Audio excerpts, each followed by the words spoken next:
গতকালকেই হকার মুক্ত করা হয়েছিল সিলেটকে। ডিসি সারোয়ার আলম স্যার, সেই সাথে পুলিশ সুপার স্যার ছিলেন, 7 জন নির্বাহী ম্যাজিস্ট্রেট মিলে আসলে সিলেটকে হকার মুক্ত করেছিলেন। কিন্তু আফসোস, সিলেটবাসীর যে আশঙ্কা, সে আশঙ্কা হয়তো সত্যি হলো। একদিন পেরোলো না, তার আগেই আসলে হকাররা আবারও তাদের পূর্বের জায়গায় দখল করে নিল, তাদের সেই আধিপত্যের বিস্তার ঘটিয়ে রমরমা ব্যবসা, কাস্টমারের উলি যেটা বলে সেটাই চলতেছে, যে যার মতো করে নিচ্ছে। দেখেন অবস্থা, আল্লাহ। দেখেন এই জায়গাটা আসলে আপনারা চিনেন কিনা, করিমুল্লাহ মার্কেট, সবাই চিনেন, তাহলে আর বলার দরকার নেই। সিলেটকে আর হকার মুক্ত করা যাবে না হয়তো, এই আশঙ্কা আমরা করেছিলাম। গতকালকে দেখছিলাম এই পুরো রোডটি আসলে পরিষ্কার করে গিয়েছিলেন মাননীয় ম্যাজিস্ট্রেট স্যার, কিন্তু আজকে আবার যেই অবস্থা, সেই আগের মতো অবস্থা। কেউ আসলে মানতেছে না, কেউ নিয়মকানুন মানতেছে না। যেরকম কাস্টমারদের বেপরোয়া, ঠিক সেমনিভাবে বিক্রেতারা চাইবেও আসলে বিক্রি করার জন্য। দেখেন এ ধরনের আসলে ব্যবসায়ীর সংখ্যা খুব বেশি, যারা আসলে যখন ম্যাজিস্ট্রেট দেখে বা অভিযান দেখে তখন দৌড় দেয়। দেখেন সব জায়গায় আসলে বন্দরবাজার এই মুহূর্তে পুরোটাই দখলে, কোনো হকার মুক্ত হয়নি। দেখেন দেখেন দৌড়াচ্ছে, এদিক সেদিক দৌড়াচ্ছে, অবস্থা দেখেন, রমরমা ব্যবসা চলছে এই বিকাল মুহূর্তে।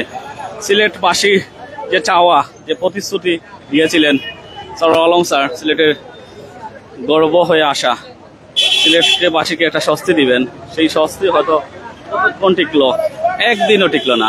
একদিন টিকার আগে এটা স্নান হয়ে গেল।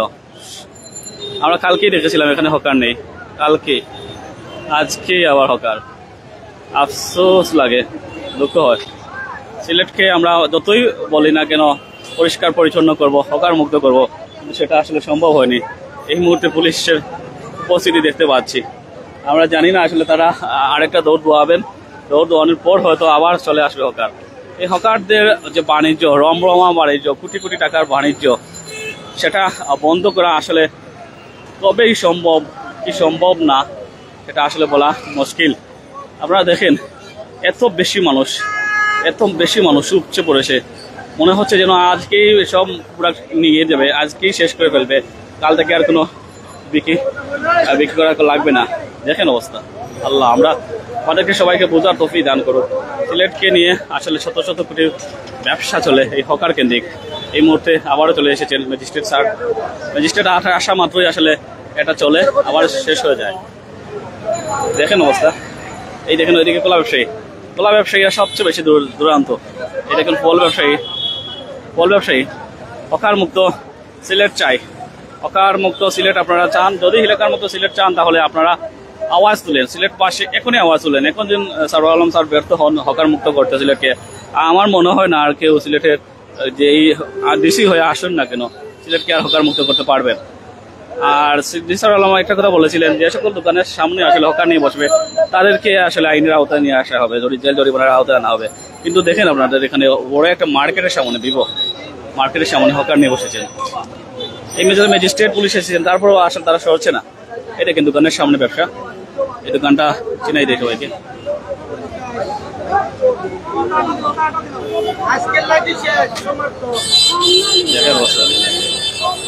আমরা এই দেখেন এই দোকানের সামনে আসলে ব্যবসা চলতেছে। আপনারা প্রশাসনের দৃষ্টি আকর্ষণ করছি, আপনারা শুধুমাত্র মিডিয়া যখন প্রচার করলো তখন আপনারা আসেন, আর মিডিয়া যখন চলে গেল তখন আপনাদেরও দায়বদ্ধতা হয়তো শেষ হয়ে গেল। এরকম ভাবে আইনশৃঙ্খলা বাহিনীর মধ্যে একটা গোষ্ঠী আছে যারা আসলে মিডিয়া ফলাও করে, তখন তারা আসে অভিযানে, তারপর চলে যায়, মিডিয়া চাপে পড়ে আসে। তো সিলেটকে নিয়ে যারা হকার ব্যবসা করে, হকার কেন্দ্রিক সিলেট প্রতিষ্ঠা করতে চায়, তারাই মূলত সমস্যা। বন্দরবাজারের পুরোটা অংশ হকার আবার দখল করে নিয়েছে। সেই যানজট, আগের সেই শিরোচিরা যানজট, দেখেন রাস্তার কতটুকু অংশ নিয়ে বসিয়ে চলেছে। আমরা চাই বারবার হকার মুক্ত হোক সিলেট। এই সিলেটে আপনারা জানেন সিলেটের যে পরিমাণ জনগোষ্ঠী, সেই জনগোষ্ঠীর তুলনায় আমাদের সিলেটে যে এই রোডটি, বিশেষ করে বন্দরবাজারের যে রোডটি, সেটা খুবই ছোটো। সেই ছোটো বা সংকীর্ণ রোড দিয়ে প্রতিনিয়ত লাখো মানুষ যাতায়াত করেন, কিন্তু বিশেষ করে এই হকাররা যখন রাস্তা বসিয়ে তারা আসলে ব্যবসা বাণিজ্য করেন তখন আসলে আর কিছু বলার থাকে না। রাস্তাঘাট এমনিতেই সংকীর্ণ, আরও সংকীর্ণ হয়ে যায়, তীব্র যানজটে থেমে যায় চতুর্দিকে, যেদিকে যাবেন সেই দিকে শুধু হকার হকার।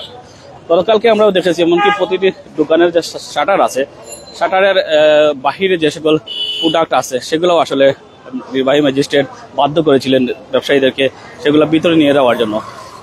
অনেক আমরা দেখছি এই যদি বলে থাকি লালদিঘির পাড়ে অনেক যারা তালা ব্যবসা করে থাকেন তাদের অনেক দোকানের অনেক প্রোডাক্টগুলো বাহিরে ছিল, বিশেষ করে ছোটো ছোটো যেগুলো তালাও ছিল সেগুলোও তাদেরকে ভিতরে নিতে, এমনকি সাইনবোর্ড এগুলো আছে সেগুলো ভিতরে নেন। কিন্তু আজকে 24 ঘন্টা পেরোতেই আজকে ফের তারা আবার আধিপত্য বিস্তার করে রেখেছে, সেই তারা আগের জায়গা দখল করে ফেলেছে। আমরা হয়তো আর ব্যর্থ হয়ে যাব কিনা সেটা আপনারা বলবেন। আপনারা যদি পাশে না থাকেন তাহলে হয়তো সিলেটকে হকার মুক্ত করা যাবে না। আর আমি যে কথাই বারবার বলছিলাম, সিলেটের ডিসি সারোয়ার আলম স্যার একটা বিশেষ কাজে সিলেটে এসেছিলেন। বিশেষ করে আমরা জরুরি পরিস্থিতি বলছেন সিলেটে সাদা পাথর নিয়ে যে সমস্যা তৈরি হয়েছিল, সাদা পাথর যে হরিলুট হয়েছিল, সেই সময় ডিসি সারোয়ার আলম ওনার দায়িত্ব পান।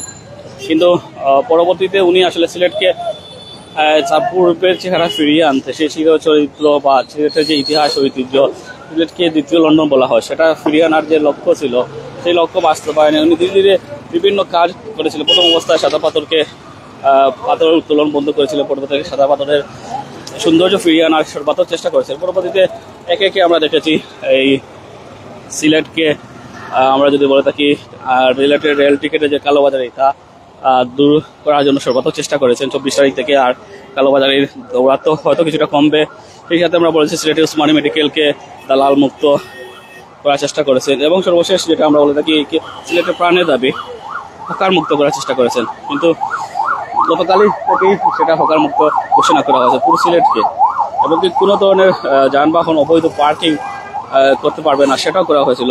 কিন্তু সব ধরনের প্রতিশ্রুতি একদিনের ভিতরে স্লান হয়ে গেল, আবারও হকার চেপে বসে গেল। তারা তাদের অবস্থান জানান দিল যে তারা আসলে বেপরোয়া, তারা আসলে কোনো কিছু নিয়মের বাইরে তোয়াক্কা করে না, আইন শৃঙ্খলা বাহিনীকেও তোয়াক্কা করে না। যখন পুলিশ আসে, ম্যাজিস্ট্রেট আসে তখন চলে যায়, আর যখন অভিযান চলে না তখন আবার জায়গায় চলে যায়। অসংখ্য এরকম ব্যবসায়ী, একজন দুইজন না, আমরা যদি বলে থাকি সিলেটের বন্দরবাজার অন্তত, জিন্দাবাজার অন্তত, সেখানে সবসময় সিটি কর্পোরেশনের এরিয়া, একদম সিটি কর্পোরেশনের নাকের ডগায় আসলে এই ধরনের ব্যবসা চলে। সিটি কর্পোরেশন আসলে কি করে এটাও জানার থাকে না আমাদের। জরিমানা করা হয়নি হয়তো কাউকে, জরিমানা জেল জরিমানা যদি করার জন্য হতো তাহলে সেটা হয়তো থামানো যেত, কিন্তু সেটা করা হয়নি। এখন এই মুহূর্তে ম্যাজিস্ট্রেট ছাড়া আছেন বিদায় তারা আসলে হলস্থল করতেছেন। আপনারা দেখে আবার লোকেশন এই দেখেন, এটা তো সবাই চেনেন, করিমুল্লাহ মার্কেট। করিমুল্লাহ মার্কেটের ঠিক বিপরীতে জমজমাট হকার ব্যবসা। করিমুল্লাহ মার্কেটের সামনেও অসংখ্য হকার আছে, অসংখ্য হকার আছে।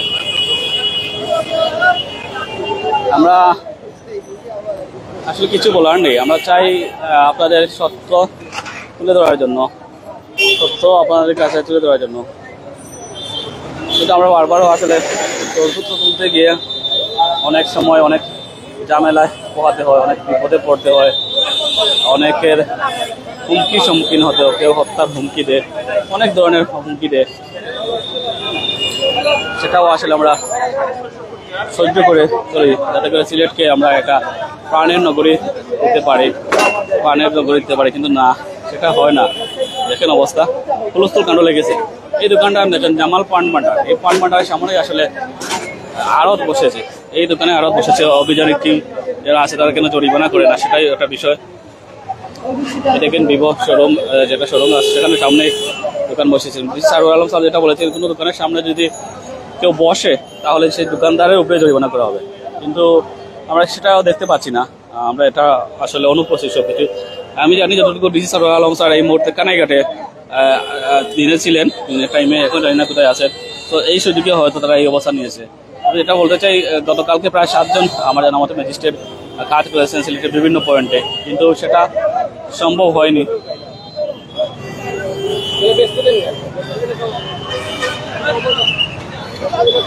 আবারও তারা চলে এসেছে।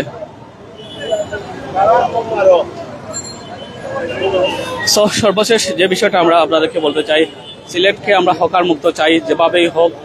আর ডিসি সরওয়ার আলম স্যারের যে প্রতিশ্রুতি, যে ওয়াদা সিলেটবাসীকে দিয়েছেন, সেই ওয়াদা যাতে পালন করতে পারেন, সবাই সবার অবস্থান থেকে সাহায্য করবেন। ধন্যবাদ সবাইকে, ধন্যবাদ প্রাইম সিলেটের সাথে তার জন্য। আমি সুজন আহমদ যুক্ত ছিলাম সিলেটের বন্দবাজার থেকে, যেখানে হকাররা 24 ঘন্টা যেতে না যেতে তাদের সেই আগের অভ্যাস, সেই আগের যে আস্থা দখল করে ফুটপাতের বাণিজ্য, সেটা তারা ফিরে এসেছে। তো সেই অবস্থা থেকে আমরা রেখাই চাই, উত্তরণ চাই।